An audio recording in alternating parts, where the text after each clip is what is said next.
kukunin nyo is Computer System Servicing NC2. Tama po ba? Yes, sir. Okay. So, bago tayo mag-start, ano na ba ang alam nyo pagdating sa computer na tinatawag? Anong year na kayo? Third year. Anong course nyo? Ano po? Okay. So, pagdating po sa computer, ano na po yung alam natin? O, sa hardware po muna.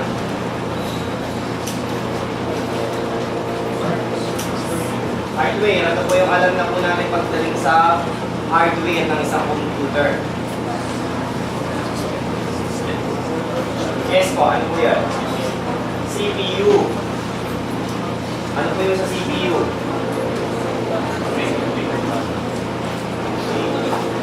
Asan po yung CPU natin?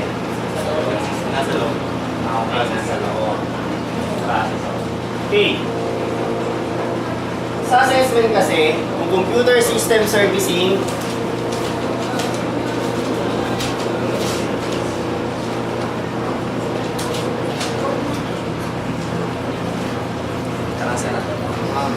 ano bang marker? Meron po dyan. Wala ka nitong marker.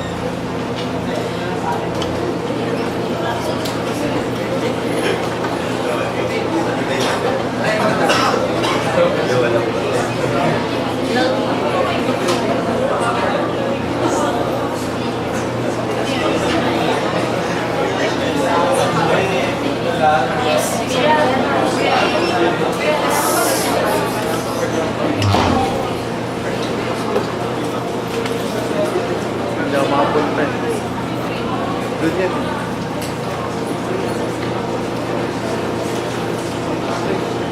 Sino kasi? Okay. Meron kayo ditong 4 na pagdadaanan bago nyo makumpleto yung Computer System Servicing NC2. Meron siyang tinatawag na 4 na core. Meron tayong COC1, COC2, 3, 4. Okay.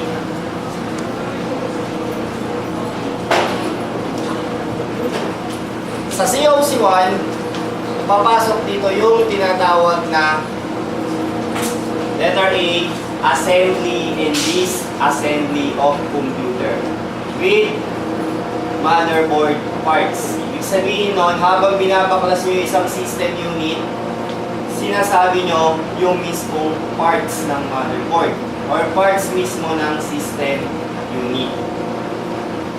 So lahat ba kayo alam nyo yung mga parts ng system unit? Sino po hindi nakakaalam? Taas ang kamay.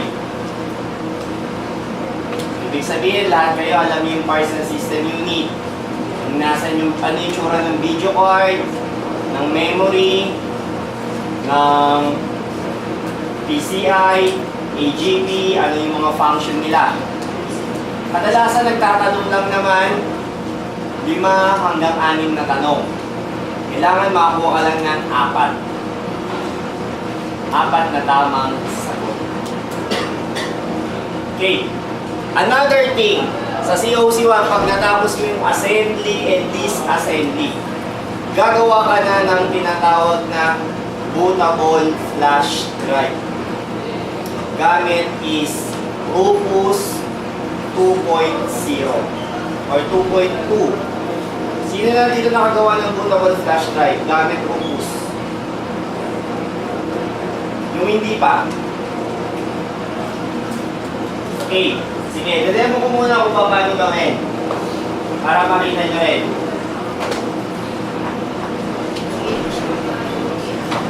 Sino mouse niya? Mahal na dalawa. Wala po nang ito sa ito.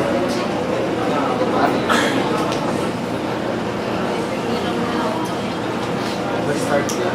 Let's start.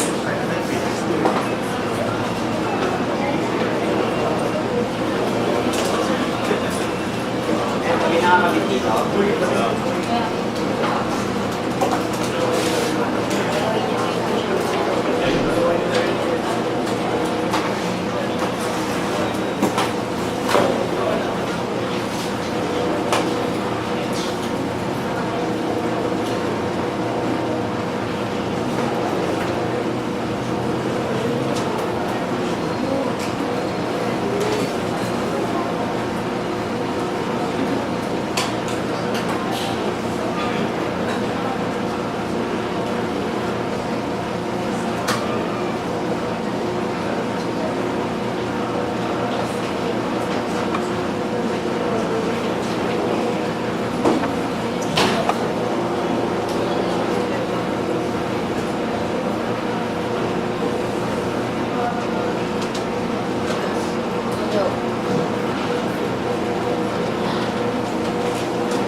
Okay, so sabihin ko kung paano gumawa na lang ng bootable. Okay, first, syempre, unang-una, kailangan ng flash drive na dala nyo is 8 gig pataas. Tama po? 8 gig pataas. Pag 4 gig siya, kukulangin. Okay, sa paggawa ng bootable, number 1, may makikita kayo or may makikita kayong folder dyan sa desktop sa mismo assessment center. May nakalagay dun sa folder installer. Pasok lang kayo sa folder installer. Sampulan natin ha.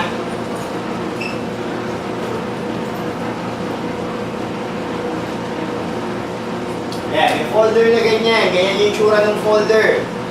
So, papasok kayo dyan sa installer. Tapos sa loob ng installer, may meron kayo makikita ulit another folder. May pangalan na Windows Server 2008 at 2. Okay. Pagkatapos niyan, sa loob niya may makikita kayong folder na Rufus. Ayan, Rufus. Then sa pinakaloob ng folder na Rufus, meron kayong makikita dyan na Rufus 2.0.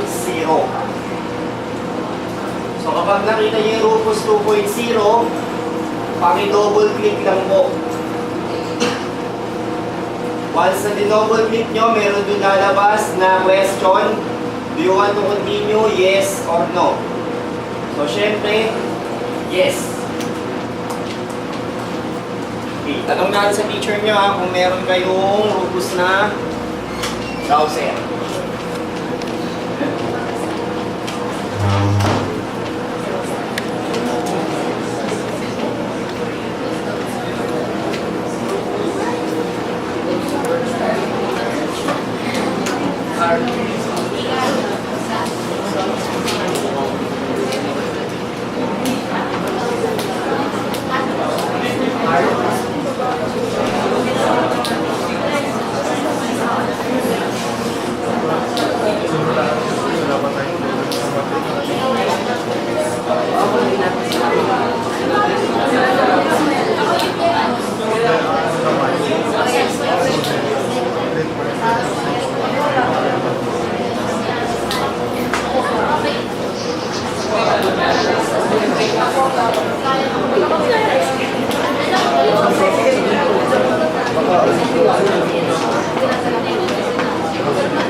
Sino sa inyo merong bootable flash drive na 2008?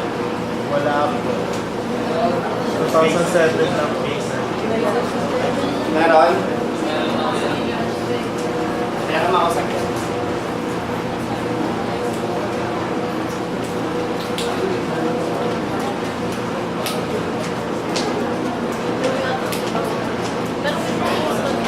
Hindi gumagana yun. Hindi gumagana yun. Okay, so proceed tayo.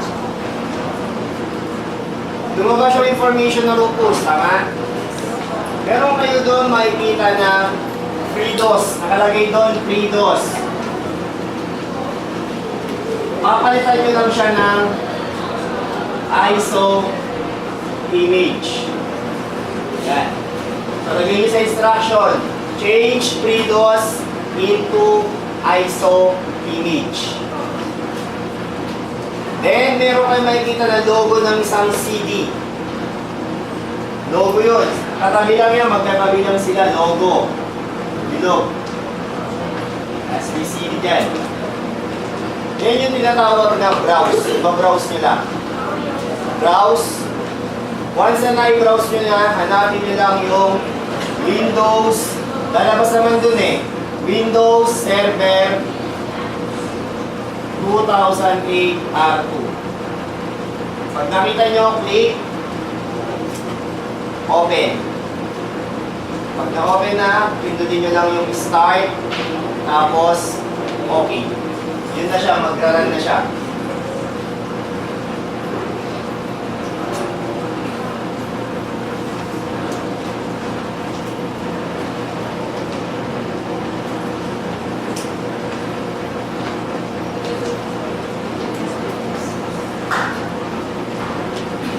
tanong about sa paggawa ng bootable.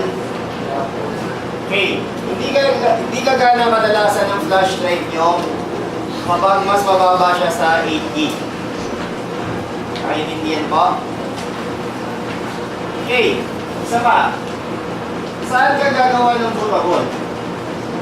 Ang computer dun sa assessment center, dalawa. Dalawa gagamitin mo. Isang server, isang client. So gagawa ka ng bootable sa client. Sa Windows 7. Yan yung logo ng Windows 7. Tama? Kapag server, kulay gray. Okay, next. Pag natapos niya assembly, disassembly, nakagawa na kayo ng bootable, papasok kayo sa setup. Ang setup lang doon ng mismong BIOS ng F12. Pag binuksan mo yung computer, lalabas yung logo, F12 mo lang. Papasok na sa setup. Okay? Ano gamit nyo ulit? Pang-install?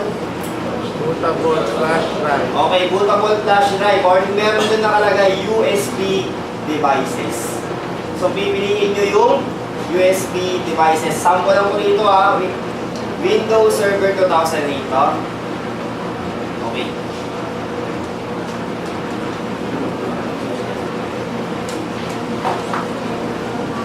Isaksakan pa dyan. Isaksakan pa sa diba? Easy board.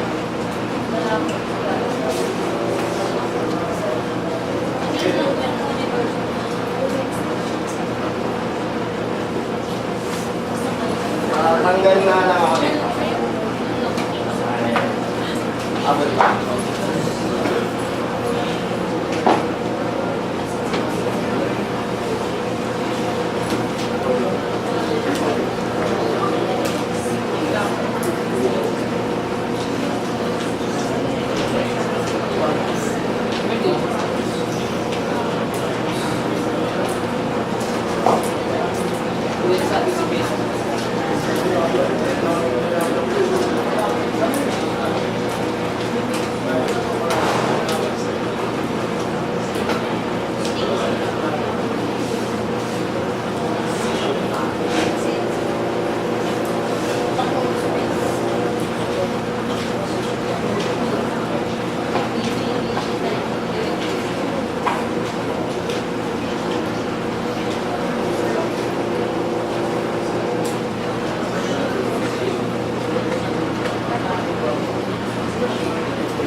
Yan. Yan yung tura niyan. Windows Server 2008 R2. Okay. So, ang gagawin natin, mag-install tayo ng Windows Server 2008 R2. Okay?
Okay. So sa inyo, simple lang. Sa pag-install ng Windows Server 2008, number 1, insert flash drive. Okay? Number 2, power on computer or system unit. Number 3, press F12. Okay. Number 4, choose USB devices. Okay. Once na choose nyo yung USB devices, ganito ang lalabas. May appear dyan na press any key.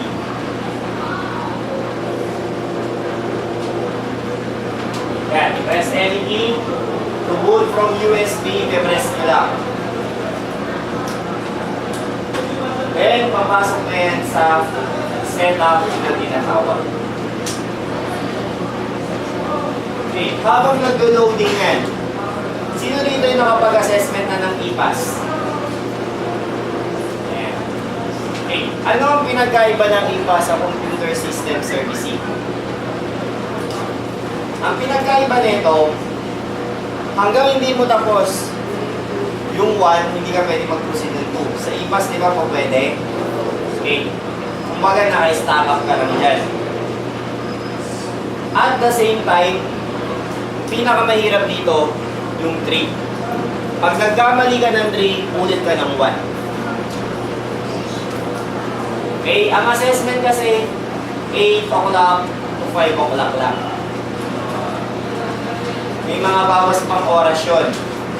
Paanong bawas? If ever na nasa assessor nyo kung pagbabaklasin pa kayo or hindi, or magtatanong na lang ng parts of motherboard.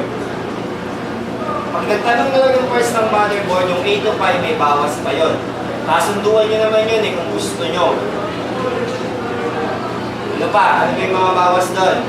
Crimping. Marunong kayo mag-crimping? Okay. Alam nyo yung kulay ng straight connection at crossover connection? Okay. Dito muna tayo. Saglit lang. Ito yung environment ng Windows Server 2008. Once na pinress any key nyo na ng number na tayo? Okay, number 5. Choose next. Choose next. Number 6. Click install now.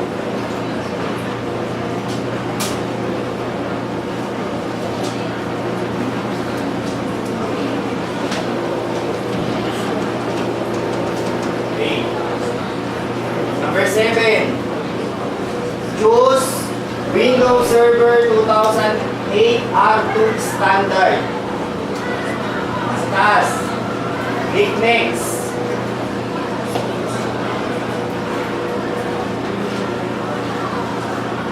Number 8, click I accept.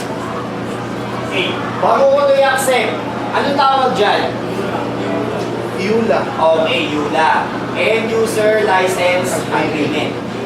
Ayan, EULA ang tawag dyan. End User License Agreement. So, click next. Okay, hindi tayo mag-upgrade. Mag-reinstall tayo or mag-format tayo. Kaya, sunod, custom. Choose custom. Okay. So ito yung hard drive natin. Paano mo malalaman kung ang hard drive mo may laman? Sa paanong paraan? Ha? Okay, may word na tinatawag na partition. Ibig sabihin, may laman siya. Meron siyang data na nakalagay. Okay? Kapag wala naman siyang laman, meron siyang word na unallocated space.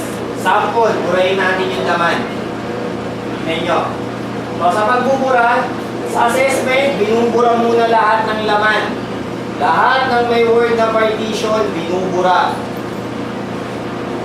So, drive option, delete, okay. Lahat ng may word na partition, delete. Yan, delete, okay. Yan, ibig sabihin yan, unallocated space, wala na siyang laman. Burado na. Okay? Sa assessment, sa pag-install ng Windows Server 2008, kailangan dalawang partition.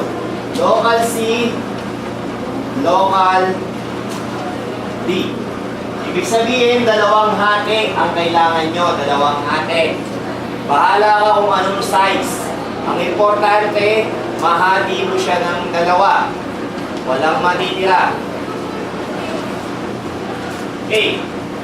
Pag sinabi namang isang hati lang, hindi mo na siya ipapartition. Diretso next na. Tama? Pag sinabing dalawang partition, new muna. Kasi hahatiin mo yung laman niya sa loob. So, sample. New. So, partition natin. 80 gig yan. Sample lang yung partition natin. Maglagay ako sample. 37,000. So, okay. Apply. Okay. O, so yan. Nahati na siya. This partition 1, system reserved. This partition 2. O, palagay nyo, para saan yung system reserved? Para sa? Okay, sa program. Para mag-run yung program, hindi siya nakahanglang. Kasi kapag wala system reserve yan, nakahangyan. Kahit i-text mo yan, hindi nagagana yan. Naka-standby lang yan. This partition 2, ano yun? Local C. Okay, so kulang pa tayo ng local D, tama? So doon tayo ulit sa allocated space. Okay. Yung hatiin ko pa ba? Hindi na. Apply na lang. So, meron na tayo. This partition 1, 2, 3. May di na tayo. So, palagay nyo, saan tayo mag-install? Sa C, o. Saan dyan? Okay, sa 2. Sa 2. Then, next. Okay. So, hintayin nyo lang matapos yan. Habang hinihintay nyo matapos yan, hindi nyo hihintayin yan kasi kailangan doon multitask. Sample, nakita naman na ng assessor nyo na nakapag-format na kayo. If ever yung assessor nyo, pag-tripping kayo ng 8 kable. 8 yun. If ever naman, meron yung assessor na hindi na nagpapaking. Kung meron ng dala yung okay, kung meron ng provide yung school na mismong gawa na ng kable. Wala, magkikilm kayo. Nasa kanila yun, nasa assessor nyo kung anong gusto niya. Okay. Habang hinihintay yan, i-discuss ko sa inyo yung COC 2. Okay, kita ba to? Hindi. Nakaharap. Bako muna ha. Okay.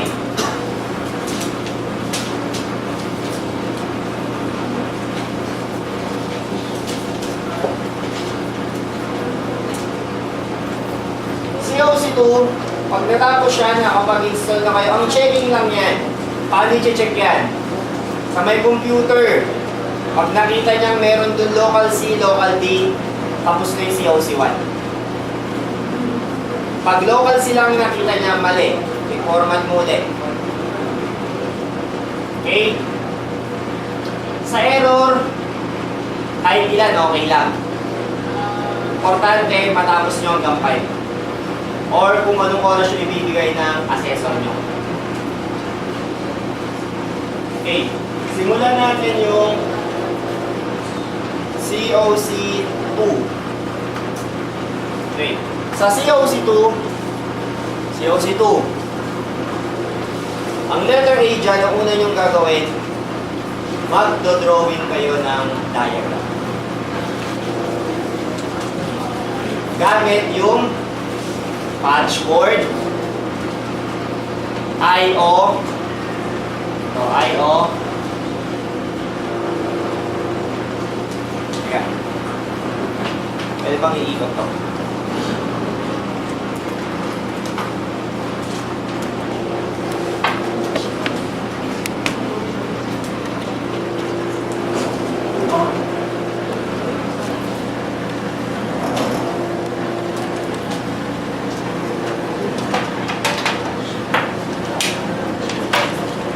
Ayan. Ito yung patchwork. IO. Ito yung router. Okay. Ito naman yung WAP. Pangalan naman eh. Okay, ano ibig sabihin ng WAP? Okay, wireless access point. Ayan. Okay. So, pakikita ko sa inyo yung sample na diagram na gagawin. O, bago ko ipakita yung sample na diagram, balik tayo dito. Di ba nag-run yan? Nag-run. Pagdating dito niyan, magre-restart yan. May lalabas na press any key. Pipindot pa ba kayo? Hindi na. Hindi na, kasi uulit lang pag pumindot ka ulit. Hindi ka matatapos. Ang sunod niyan, pag natapos siya, meron doon kayong makikita, o take note nyo na lang. Begin install. Yung makikita nyo doon. Begin install. Yan. Pag kinilik yung begin install, magre-restart ulit yan. Pag nag-restart siya, manghihingi na ng password yan. Okay, password. Yung password tsaka confirm password. Ang password na ilalagay nyo doon, ito.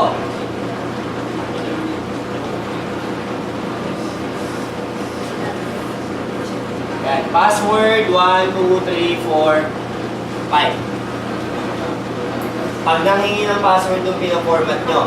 Para hindi kayo nalilito kasi mga 4 na beses, 5 beses kayong gagamit ng password. Ito na lang password ang gamitin nyo. Okay? Sige, balik tayo.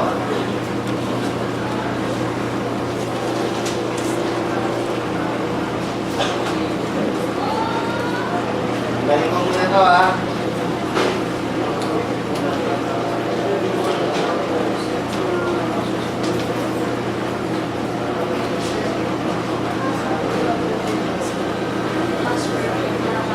Capital po lahat. Capital po lahat siya na. Yung A niya at sign. Pakita niya.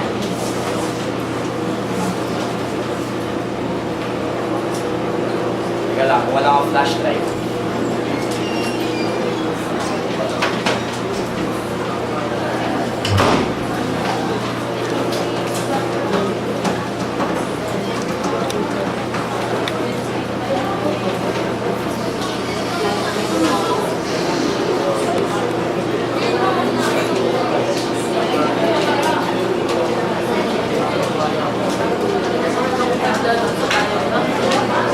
Hindi na, ipapagdali lang tayo. Drawing mo lang.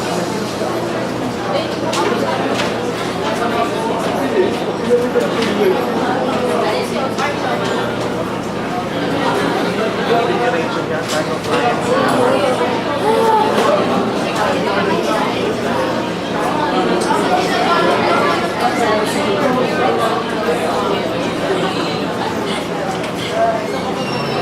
Bumili ko na sa inyong flash drive. Kukopyahan ko lang ng diagram.